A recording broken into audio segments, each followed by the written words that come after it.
Elle est l'une des 8 communes d'Oléron. Dolusse, 3200 habitants, compte pour ces élections pas moins de 3 candidats. Et fait marquant, tous ont moins de la quarantaine. À 22 ans, Emma Valin, tête de liste Rassemblement National, est la benjamine de ces municipales. Attachée parlementaire du député RN Pascal Markowski, elle place les jeunes parents au cœur de son projet. Elle propose par exemple de remettre sur le marché de la location des maisons de vacances, souvent mal isolées.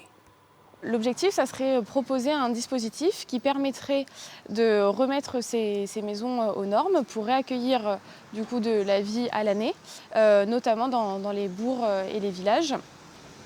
Et donc remettre plus de dynamisme et baisser le coût du marché. Grièvement blessé en novembre dernier par le chauffard qui a intentionnellement fauché 4 autres personnes, l'étudiante en master de comptabilité promet également de renforcer la sécurité des habitants et d'œuvrer pour le mieux vivre sur l'île.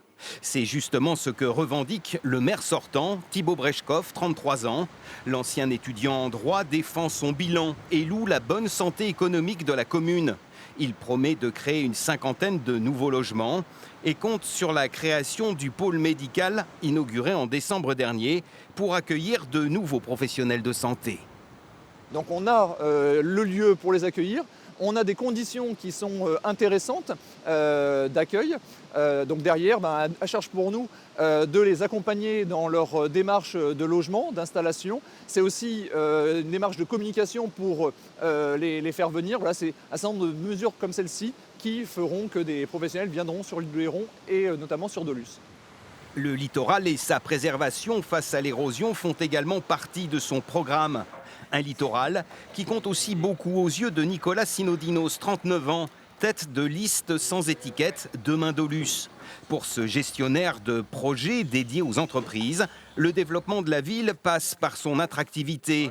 Et la clé, pour lui aussi, c'est la création de nouveaux logements, seule solution pour endiguer le vieillissement de la population et attirer de nouveaux habitants. Quand vous augmentez la capacité en fait, de logement et donc la population potentielle sur l'île, vous créez aussi des besoins en activité économique. On est déjà en besoin au niveau des artisans. On a énormément de personnes qui passent le pont pour venir travailler ici. Et donc c'est un cercle vertueux. Quand vous réaugmentez la population, vous recréez en fait, des besoins, du travail, une demande en fait, au niveau du bassin de l'emploi.